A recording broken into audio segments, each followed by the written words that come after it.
turn hate comments into a running series. Hi, I'm Dee, my pronouns are they, them, I'm non-binary, and recently on one of my videos I received a lot of comments along the lines of, why do you talk so much about being non-binary? so I decided to turn it into a series because that's what you do.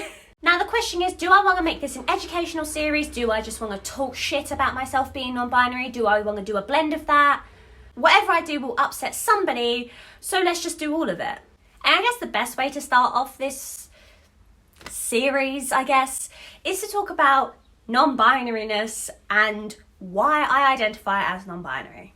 Growing up, I always knew I didn't fit into the boy category or the girl category. I didn't really have a lot of girlfriends. I didn't really have a lot of boyfriends. I didn't really blend with anyone. I was just kind of on my own in the middle. But there was no language to explore and explain why I felt that way. And because my mum put me into dance, I felt like I had to be hyperfemme, I had to be girly. So when I was on stage, I was covered in glitter, head to toe in rhinestones. But off the stage, I was in combat boots and going to building sites with my dad. Then, when I was a young teen, I saw a Hollyoaks episode about a young individual who was figuring out that they were trans. And at the time, that was the first time I ever heard of the term trans. I didn't know what it meant, I didn't know anything about it.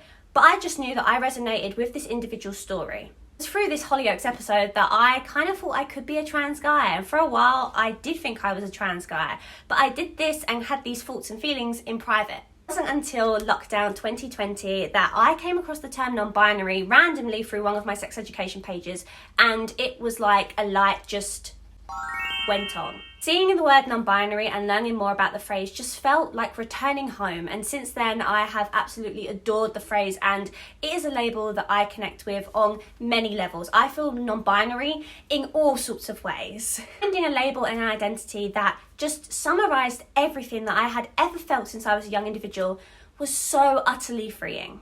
And that's why I talk a lot about being non-binary, because finding that identity really did save me. When I found non-binary, I found home. And I feel such at home within that space, within that label. And regardless of what anyone says, I am valid in my non-binariness.